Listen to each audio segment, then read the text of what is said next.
Hi friends, welcome back to my channel.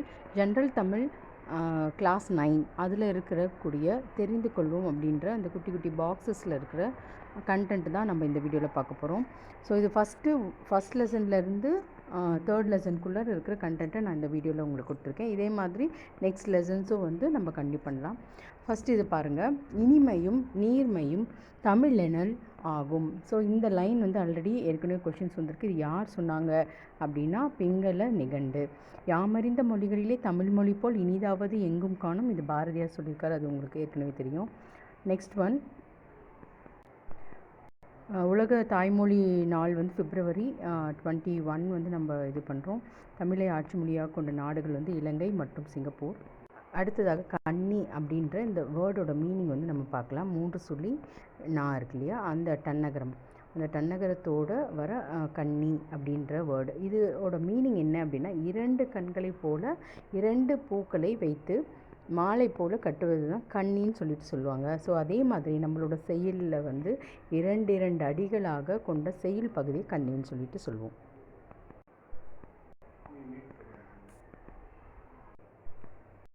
அடுத்ததாக அகழி, ஆழிக்கிணறு, உறைக்கிணறு, அணை, ஏரி, குளம், ஊருணி, கண்மாய், கேணி. ஸோ இது எல்லாம் என்ன அப்படின்னு பார்த்தா, இது பல்வேறு நீர்நிலைகளோட பல்வேறு பெயர்கள்.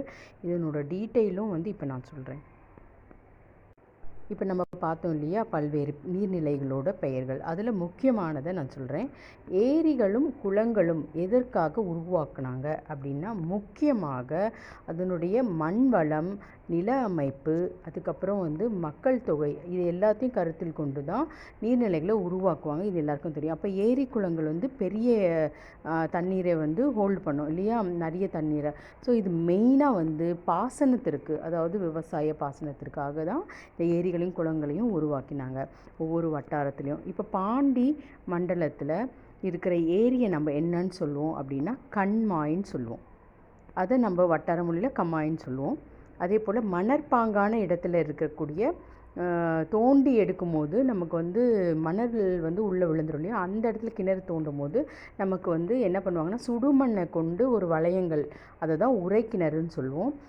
மக்கள் வந்து குடிக்கிறதுக்காக யூஸ் பண்ணுற அந்த நீர்நிலைகளை வந்து ஊருணின்னு சொல்லுவோம். இது important among all the other, அதாவது மற்ற வேர்ட்ஸ் இருக்கு இல்லையா, அந்த மற்ற வேர்ட்ஸை காட்டி இதில் வந்து இதோட இம்பார்ட்டண்ட்டாக இதை பார்த்துக்கோங்க. தண்ணீர் பற்றி இருக்கிற வந்து ஒரு குறள், திருவள்ளுவர் என்ன சொல்லியிருக்காரு, மணி நீரும் மண்ணும் மழையும் அணிநிழற் காடும் உடையது அரண் அப்படின்னு சொல்லிட்டு குறட்பால நமக்கு வந்து சொல்லியிருக்கிறாரு திருவள்ளுவர். உணவெனப்படுவது நிலத்தோடு நீரே, இது வந்து நமக்கு சங்க பாடலில் இருக்குது, புறம் 18. நீரின்றி அமையாது உலகு. ஸோ இது அப்படின்றத வந்து இது எடுத்துரைக்குது. அடுத்ததாக இப்போ நீரோட வர சில வார்த்தைகள், அது என்னென்னா, இப்போ குளித்தல் அப்படின்னா என்ன, அதோட மீனிங் என்ன அப்படின்னு சொல்லிட்டு நம்ம பார்த்தோம் அப்படின்னா, உடம்பினை தூய்மை செய்தல், அழுக்கு நீக்குதல். சூரிய வெப்பத்தினால நம்ம உடல் வந்து சூடாகும், அப்போ வெப்பத்தை நீக்கிறதுக்காக தான் குளிக்கிறோம். அப்போ இதை வந்து நம்ம என்ன சொல்லலாம், குளிர்தல்னு சொல்லலாம். அப்போ குளிர்தல் தான் குளித்தல். குளிர குடைந்து நீராடி அப்படின்னு ஆண்டல் கூட சொல்லியிருக்காங்க. அதில் என்னத்தை மென்ஷன் பண்ணுது பாருங்கள். அதில் வந்து குளித்தல் அப்படின்றது குளிர்வித்தல் அப்படின்றது பொருள். அதே போல் இந்த கோயிலில் இருக்க சாமி சிலைகளை கூட என்ன சொல்லுவாங்க, குளிர்விக்கிறோம் அப்படின்னு தான் சொல்லுவாங்க. அது வந்து அந்த சாமி சிலைன்றதுனால அதை நம்ம திருமஞ்சனம் ஆடல்னு சொல்லிட்டு சொல்லுவோம். இப்போ முக்கியமானது இது, நான் சொன்ன மாதிரி நிறைய வேறு பெயர்கள் இருக்குல்ல, அதோடைய மீனிங்ஸும் நமக்கு கண்டிப்பாக வந்து நம்ம வந்து தெரிஞ்சுக்கணும். அகழி அப்படின்னா கோட்டை சுற்றி இருக்கிற தண்ணீர், அரணுக்காக பாதுகாப்புக்காக யூஸ் பண்ணுறோம், அது அகழி. அருவின்றது மலையிலேருந்து குதித்து வரும் தண்ணீர். ஆழிக்கிணறுன்றது கடல் அருகே தோன்றுவோம்ல, அந்த கிணறை ஆழிக்கிணறுன்னு சொல்லுவோம். ஆறு உங்களுக்கு தெரியும், 2 கரைகளில் ஓடும் நிலப்பரப்பு இல்லையா, நீர்ப்பரப்பு.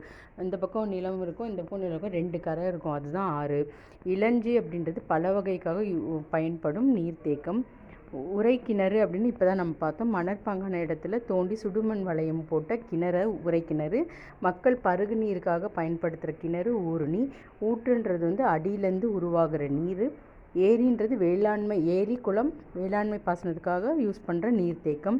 கட்டு கிணறு சரளை நிலத்தில் தோன்றுறது. இப்போ இந்த முக்கியமான இந்த வேர்ட்ஸ் மட்டும் பார்த்துங்க. உரை கிணறுனா மணற்பாங்கான இடம், கட்டு கிணறு அப்படின்னா சரளை நிலத்தில் தோன்றக்கூடிய கிணறு. அது செங்கல்லால் அதோட சுவர் வந்து உள் சுவர் வந்து அமைக்கப்பட்டிருக்கும். அப்போ மணற்பாங்கான இதில் என்ன சுவர் இருக்கும்? சுடுமண் வளையம் இருக்கும்.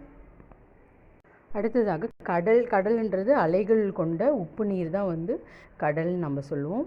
கண்மாய் பாண்டி மண்டலத்தில் ஏரிக்கு வழங்கப்படுற பெயர் வந்து கண்மாய். குண்டம்ன்றது சிறிதாய் அமைந்த குளிக்கும் நீர்நிலை தான் குண்டம்.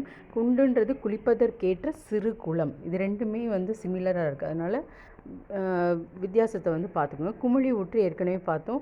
அடிநிலத்து நீர், அதாவது கீழேருந்து கொப்பளித்து வரும் நீர். அடுத்து வந்து கூவல் வந்து உவர் மண். சரளை மண் பார்த்தோம், மணற்பாங்கான இது பார்த்தோம். அதோட வேர்ட்ஸ் அப்படி ஞாபகம் வச்சுக்கோங்க, எழுதி வச்சுக்கோங்க. இது உவர் மண் நிலத்தில் தோன்றப்படும் நீர்நிலை கூவல். கேணின்றது அகலமும் ஆழமும் உள்ள பெரிய கிணறை வந்து கேணின்னு சொல்லுவோம். புனர்குளம் வந்து நீர்வரத்து மடையின்றி மழை நீரை கொண்ட குளிக்கும் நீர்நிலை. அது வந்து புனர்குளம். அதாவது அதில் வந்து தண்ணி வந்து நமக்கு மழை நீரை தான் சேகரிப்போம். அடுத்து பூட்டை கிணறு வந்து கமலை நீர் பாய்ச்சும் அமைப்புள்ள கிணறு. ஸோ இதெல்லாம் முக்கியமான நீர் சம்மந்தப்பட்ட வேர்ட்ஸில் வர வேறு வகையான நீர்நிலைகளோட இது வந்து முக்கியமான பகுதி. முதல் லெசன்லேருந்து 3ஆம் லெசன் வரைக்கும் கிளாஸ் 9ல் இருக்குது. வகுப்பு 9ல் ஜென்ரல் தமிழுக்காக பார்த்துக்கோங்க. இன்னும் இதே மாதிரி 3 லெசனாக வந்து முக்கியமான பகுதிகளை மட்டும் எடுத்து நெக்ஸ்ட் வீடியோ நான் போடுறேன். இது வந்து only purely for your revision part. Already நீங்கள் கண்டென்ட் ஃபுல்லாக படிச்சிருப்பீங்க. ரிவிஷன் முக்கியமானதை பண்ணுறதுக்காக இது கொடுத்துருக்கேன். Subscribe my channel, share to your friends. Thank you.